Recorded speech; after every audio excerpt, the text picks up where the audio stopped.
I was sitting at the kitchen table when my wife came home from the grocery store.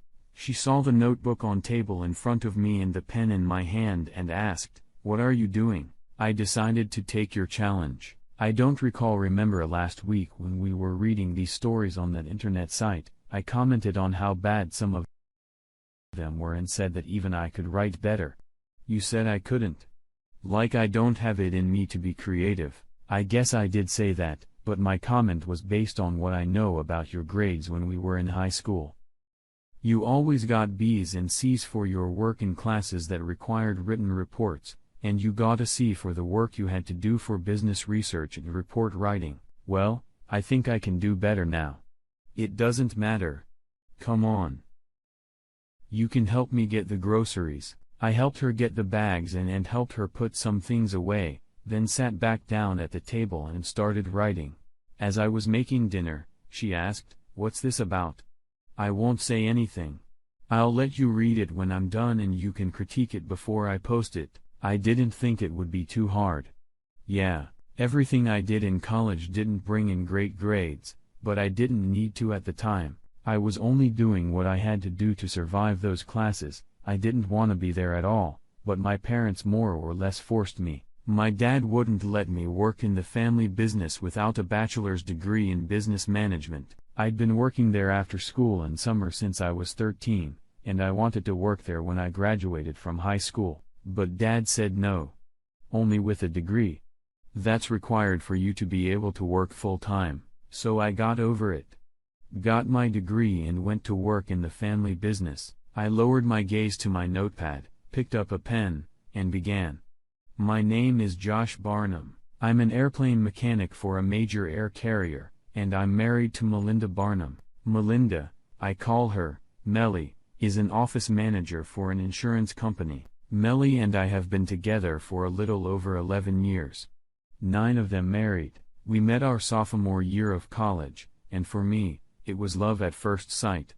For me, maybe, it took me 3 months to get a date with her. We clicked. On our 7th date, we made love for the first time. After that, we became a regular couple and usually made love 2 or 3 times a week, at least until the summer. I had a summer job working for my Uncle Bill, who owned a landscaping company. I worked 10 to 12 hours a day, Monday through Saturday. As a result, I was rarely able to see Melly during the week. After 3 weeks of only seeing each other on Sundays, Melly started seeing other guys. When I complained about this, she told me to get over it or lose my Sundays. It was a defining moment in our relationship. I've said before that when it came to Melly, it was love at first sight. So I gave in to not losing her altogether. At the time, I didn't realize what a mistake that was. It showed her that she could get away with a lot of things with me, and I would leave it at that. It was 3 weeks later, a Friday, and I had only worked 6 hours before calling a break due to severe thunderstorms. I called Melly to see if she would go out with me that night, and she told me she already had a date. I hung up without saying another word. I called around to see if anything was going on and found out that Mike Matson was having a party at his house. I called and found out that I was welcome, so I decided to go. Bad move on my part. I walked in just in time to see Melly hugging and then kissing Dick Moore. They then walked out onto the makeshift dance floor where Melly clung to Moore and they slow danced. Moore held her ass with both hands and pulled her tightly against him. Melly wrapped her arms around his neck, pulled his face to hers, and gave him hot lingering kiss. When the song ended, they seemed reluctant to pull away from each other. But when they finally did, Melly saw me. She said something to Dick and then headed in my direction. I turned and left the party. I'll be damned if I'm going to stick around while she makes out with someone else. The weather wasn't bad on Saturday, so I ended up switching to a 12-hour work day. I learned not to waste time calling Melly on Saturday night to set up a date for Sunday, because she would be seeing someone. I usually called her around 10 o'clock on Sunday and made arrangements for something in the afternoon-evening, but I didn't call that Sunday morning. It was one thing to know that she was dating when I was unavailable, but it was quite another to know that she was making out with her beau. It seems that the heat I noticed between her and her beau was some indication that they were probably having sex too. That put a bad thought in my head. According to what Melly had told me, that she hadn't been out with any guy for more than 4 dates. The question I was asking myself after what I'd seen from Matson, was Melly sleeping with all the guys? If she was, I could be in trouble, since we usually made love on our Sunday dates, and I had heard and believed that when you have sex with someone, you have sex with everyone that person has had sex with. I thought that maybe getting tested for sex-transmitted diseases would be a good idea, figuring that since Melly hadn't heard from me on Sunday morning, she might call me. I got the hell out of the house and was gone all day. When I got home for dinner, my mom told me that Melly had called twice and wanted me to call her when I got home. I waited until I finished dinner to call her. She got right on the case. Why didn't you call me this morning? I just thought, considering the way you were making out with that guy who replaced me. We've talked about this, Josh. I'm not staying home just because you can't make it. I know. And I got over it when I thought it was just platonic dating, but what I saw was far, far beyond platonic. I thought we had something special, Melissa, but I'm not so sure anymore. Don't say that, Josh. We do have something special. We need to talk, baby. I don't care what time you work tomorrow, but when you get off, come see me. Can you do that? I think I can. Promise? Okay. I'll be there when I get off. Monday was a 12-hour work day, so I didn't get to Melly's house until early 9 o'clock. Her mom opened the door and told me that Melly was waiting for me on the patio. Melly was on the phone with her back to the door when I got outside, and what I overheard before she closed her phone didn't bode well for our relationship. What I heard did. I loved what happened on Friday. I can't wait to see you on Tuesday. I have to go now. He'll be here soon.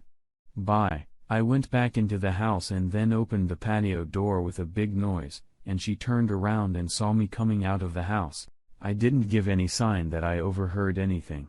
I just walked over to the table and sat down. I just looked at her and waited. She finally realized I wasn't going to start a conversation, so she said, "What's wrong, Josh? You agreed to me going on a date when you can't carve out the time." "Yeah. But I thought these dates were something like going to a movie and maybe a milkshake at Harry's, or maybe a party like Matson's where you dance and socialize with our friends, simple things, acting like you're still my girlfriend. That's not like anything I've seen at Matson's. The way you exchanged saliva with this guy and let him run his hands all over your body without even trying to stop him pretty much told me that if he wasn't already sleeping with you, he would soon. Not exactly how I expected my girlfriend to behave in front of my friends. Those are disgusting things you're saying to me. It is what it is. Maybe you should just leave. That's probably the best thing to do.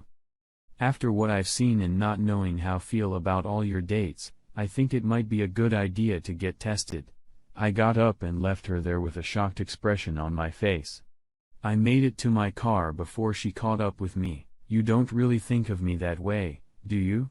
What I saw Friday night was pretty rough, Melly. I don't want to take any chances." I got in the car and drove off, and she stood there staring after me. I did get tested, clean, but I never called Melly and let her know. We avoided each other for a little over a week, and then on Thursday, when I was eating lunch in the student dining hall, Melly came over to my table, sat down and said, "You didn't call me on Sunday. There was no need for that. You're being unfair, Josh. Why do you expect me to stay home 6 days a week because of your job? Maybe because I look at it as training.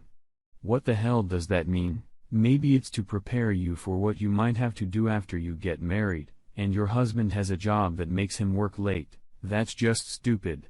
Being married is not the same as going to school. Maybe you see it that way, but not the way I do. You knew all along that I intended to ask you to marry me after graduation, and you led me to believe that you would say yes. You know that my major is aviation maintenance management.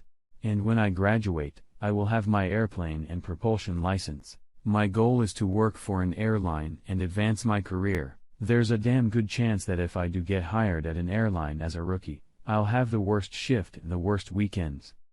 If you can't handle my work schedule now, how are you going to handle my 3 to 11 shift with Tuesdays and Wednesdays off? That's different. I'll work too. And we'll do what we have to do to adjust to our circumstances. That's in the future if we have one. Right now, we need to survive as a couple, and I'm not sure we can, given what I now know about your dating.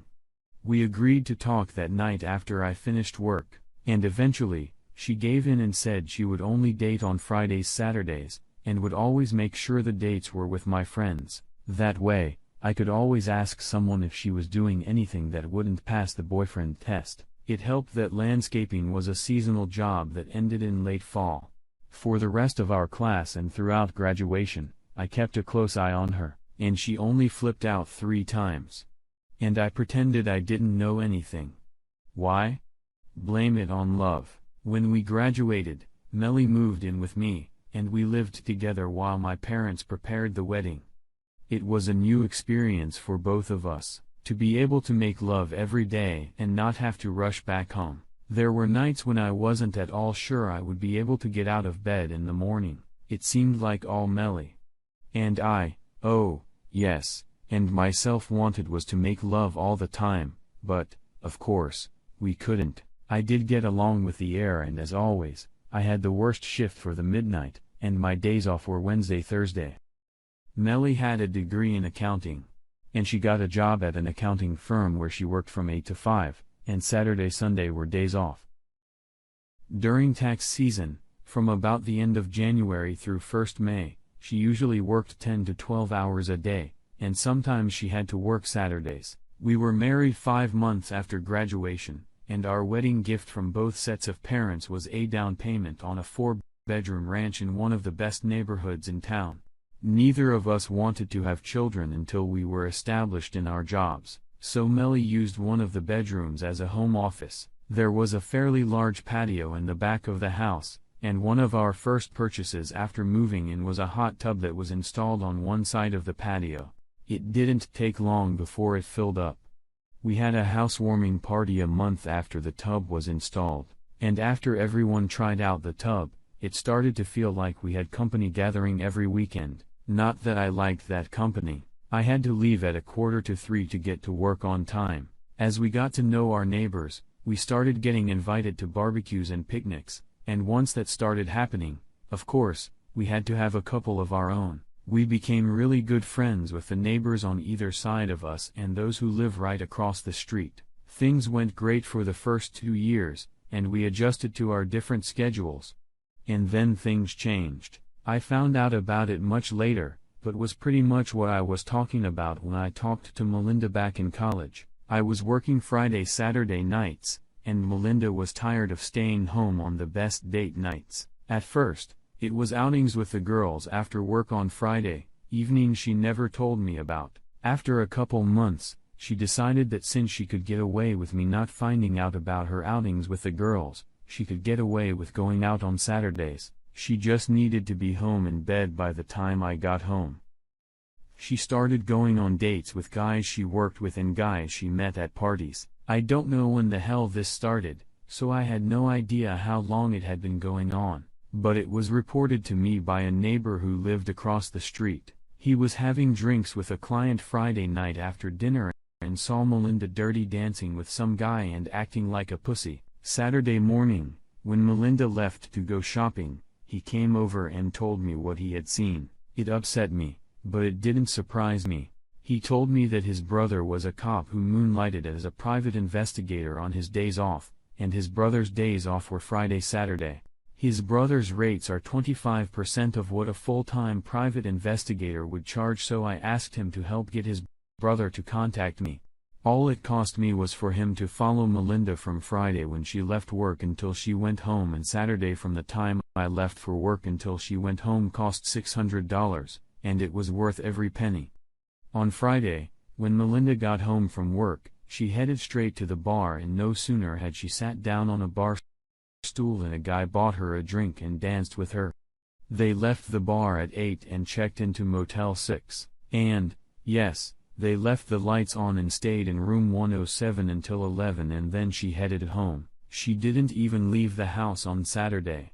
At 4, Philby, her boss, stopped by, and although Spencer, the cop, couldn't film what was going on in the house. He got some pretty good footage of Melinda fornicating with him, while lying on pillows in the bathroom. On my first day off, I took everything I had to a divorce attorney, and after reviewing what I had, he suggested that I contact her boss for an alienation of affections and her company if there was anything in their company's policy and procedure manual about the relationship between supervisors and those they supervise. Her boss owns the company. And when I told him that, I could almost see the dollar signs in his eyes. I told him to go ahead and get on board. He told me to give him a week or so, and he would have the paperwork ready to sign. I left his office hoping I could act like an ignorant jackass, which I was until I got the Spencer report. I guess I succeeded because Melinda didn't seem any different around me. The lawyer called me a week later and told me he had the paperwork ready for my signature. When I got to his office, he was smiling and said he had some very good news for me. Apparently, her boss was bragging to everyone in the office about having Melinda. I'm not a lawyer, but I'm pretty sure the overheard conversation is just a rumor. It's basically a case of he said / she said, maybe if it wasn't taped. The person I got the tape from hates Philby and is always looking for some way to screw things up.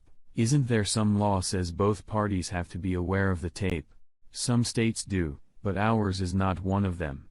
Alright then, go ahead and do what you think is best. I finished the story, reread it, and decided it was okay.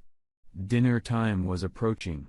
I called my wife from the kitchen and handed her the story and asked her to read and comment.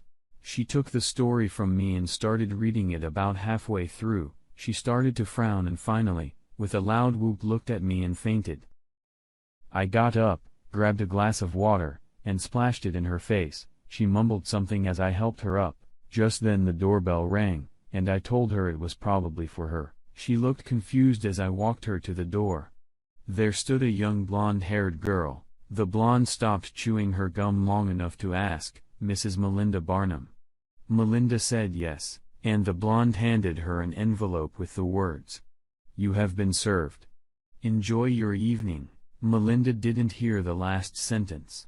She fainted again when she heard she'd been served. This time, I didn't bother with a glass of water. I just grabbed her leg and dragged her into the house to close the door, then went into the kitchen and got myself a beer.